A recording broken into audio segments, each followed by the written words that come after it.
大家好啊，我係 RC Mark Ronald。咁我哋好高興邀請到 Express 嘅設計師阿 Wing Wing 上嚟做個專訪嘅。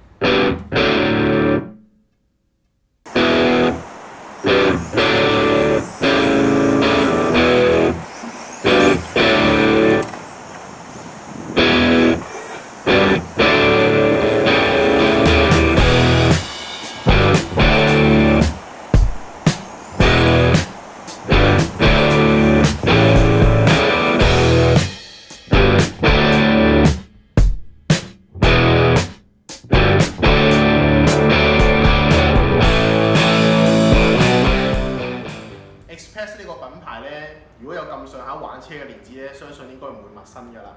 咁96年出完一架車之後，短短幾年間去到2000年，呢架車已經將 Express 呢個品牌咧衝出國際，令到世界各地都認識㗎啦。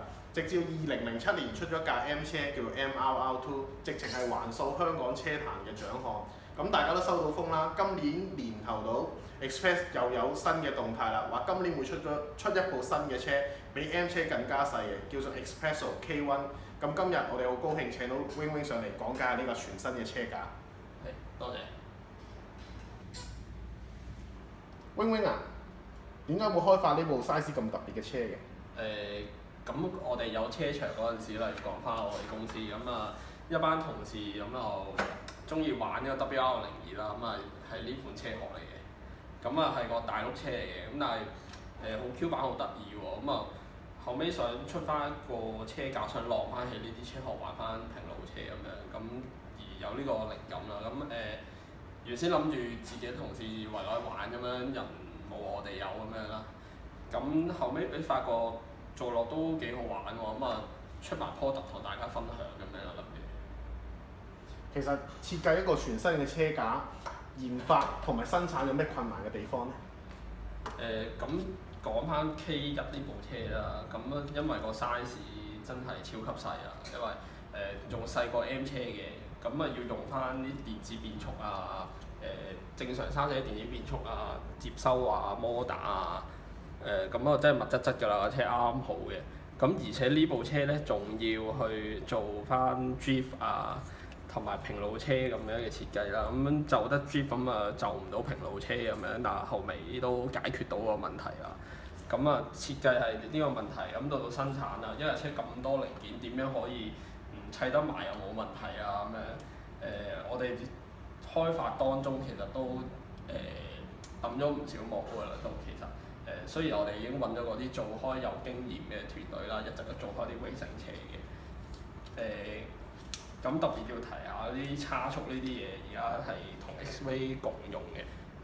咁我哋而家已經其實測試緊嘅。咁啊，之前TRC 秋文咧，咁啊已經用緊我哋零件去比賽，咁而且都仲 OK 嘅。A 組頭幾名咁樣翻嚟嘅。咁而家咧，咁啊喺北京咁嘅世界賽啦，我哋個開發團隊咧亦都有啲車手去試緊我哋嘅零件，咁為我哋日後嗰啲開發去鋪路嘅就係。其實架車架咁細咧，會唔會行起上嚟係好慢嘅？咁都係咁講，就其實呢架車都係用翻一般嗰啲一般 size 嘅電子嘢啦。摩打啦，咁我試車嗰陣時同設計嗰陣時預用13.5摩打嘅，咁架車咁細咁輕，咁而且係直出嘅皮帶，咁就係拖後轆嘅啫，咁我哋試過係加速係非常之快嘅，其實係啊，咁我都俾啲朋友試過，咁啊其實啲加速係出面啲車做唔到嘅嗰種感覺係，嗰種感覺好誇張。有咩地方玩呢架車會比較合適咧？中小型嘅場啊，小型嘅場啊，室內場啊，或者一般喺街啊，喺屋企都可以玩到嘅呢架車。由於咁樣太角都好大嘅呢架車，其實呢個我就 Touring 版本啦，細翻少少，但係都比出邊大嘅。咁其實可以玩到泊位嘅，其實呢架車喺屋企喺度碌下都冇問題嘅。對象係放啲咩？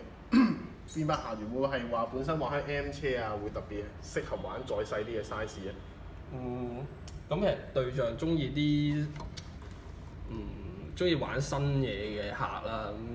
因為而家啲車架都好悶啊，咁啊，我哋嘅設計又出面冇嘅，其實都係咁呢架細 M size 仲細過 M size，仲要新設計嘅更加冇嘅呢樣嘢。咁同埋中意玩 Q 版殼啊，中意機械感嘅客啊，咁都即係中意啲新鮮感嘅都可以中意試嘅，我估佢哋都會。Wing Wing，咁呢架咁新嘅車架咧，會係咩定價？咁US dollar 就係239，咁大概1,800蚊港紙到啦，公開定價係。哇，咁貴會跟啲乜嘢啊？所見啦，呢架車買翻嚟咧已經係即係所講嘅 option 版啦，我哋冇平版嘅，咁翻嚟已經係碳板啦、同埋啲搖臂都係碳纖嘅，即係碳全部都係碳嘅呢架車。金屬波箱啦，其實就真係翻嚟冇乜嘢改㗎啦，呢架車仲要係一個即係全新嘅設計啦。咁其實如果你對比翻性價比嚟講，呢架車都唔算低嘅。咁我亦都相信有啲客會欣賞我設計咁樣，呢個價錢我覺得 O K 嘅。會唔會跟胎啊、跟殼？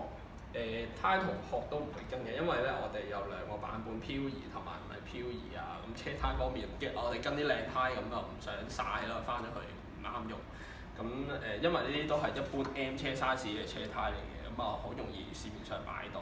咁我哋又唔跟胎嘅。咁車殼方面亦都係啦，唔知客中意貨車款啊，定係得意啲款啊，咁所以都係唔跟殼啊，另外買嘅車殼都係。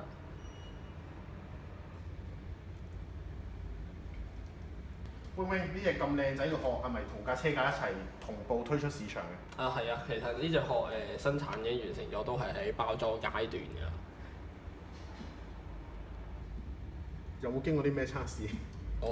呢隻殼我哋個團隊做過風洞嘅模擬測試嘅，個氣流咧係好平均嘅，個下壓係。咁可以，其實就呢隻漂移尾加咗之後咧，就會更加之得意啦佢。咁其實大家可能見到呢架車都知道係咩車款啦講得，但係我唔會話俾你知嘅。睇落去又已經好似嘅，你睇到好似嗰隻車款，但係又唔係嗰隻車款嚟嘅。其實我喺 JB 測試過呢隻殼係非常之穩定啊。同埋呢架車因為輕到加速都非常之猛力嘅。我啱啱講過車架嘅加速力係好犀利啦，咁呢個車殼配埋呢個車殼會唔會充分發揮到車架嘅實力咧？而家暫時市面上配呢隻殼係最好嘅，如果呢個車架，因為個下壓啊同埋個重心係低嘅。咁如果呢個車架仲會有市面上有邊啲車殼啱呢個車架用？例如 WR02嘅 Jimmy 殼啊。呢隻 Jimmy 殼，同埋嗰隻GF01豐田嗰隻殼都會啱嘅。咁其實個闊度係150左右嘅闊度咧，佢 WR02用嘅殼咧都會啱佢用嘅。日本我見過都會有啲廠商出過俾 WR02用，都相信會啱嘅呢個。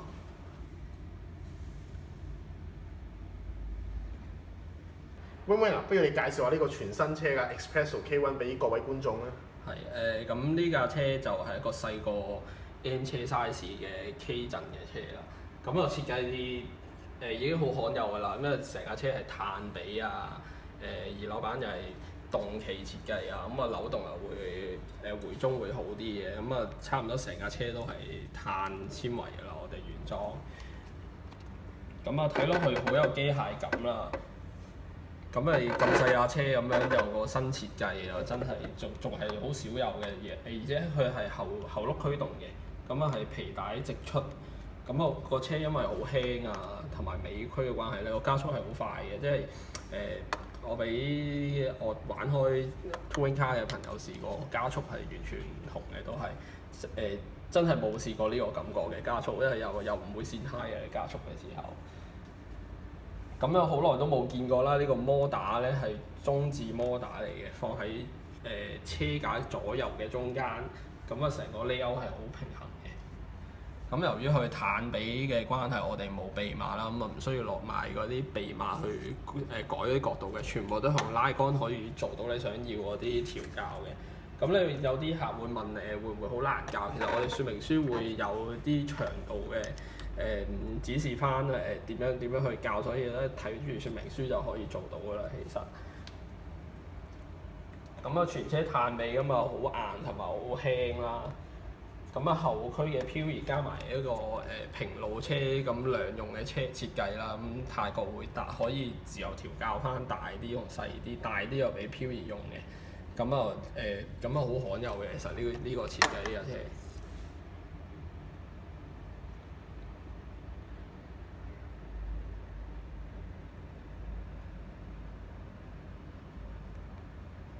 我就咁睇個車咧，其實已經係 full option 嘅咯喎，咁會唔會仲有啲 option 件出咧？會嘅，我哋會有啲 option 件嘅。其實你睇落去 full option 啊，仲有啲 roll bar 嗰啲，其實都可以買嘅。但係其實真係都買翻嚟都唔需要點樣改㗎啦，呢個車其實。不過我哋都會諗翻啲嘢出嚟，有啲樂趣啦，有啲嘢改咁樣啦，又賺翻啲錢啦，開發黃金嘅，咁冇乜錢賺㗎。我哋呢架車其實有乜開發啊，個人都。咁我睇宣傳嗰邊話可以玩到漂移喎，其實。係㗎，我哋其實可以依家呢個平路版本啦，咁啊其實將啲拉桿呢度咁樣轉喺呢個窿嗰度咧，咁令到個角度會大啲嘅。咁我呢架係漂移版本嚟嘅，其實。咁個泰國都可以好大嘅，可以做到後驅車漂移嘅。哇！爭好遠喎個泰國。係啊。咁同埋咧，我哋跟車咧會有個 drive 板，呢塊瓜頭板咁啊放 drive 嘅，係啊。咁啊係個設定係可以後轆漂移啊，同埋平路嘅車都 OK 嘅。幾時有得買呢架車？預計9月啦，而家已經盡包裝緊啦，咁嗰啲嘢啦做緊。好，永永今日好高興你接受我哋嘅訪問，係，多謝晒。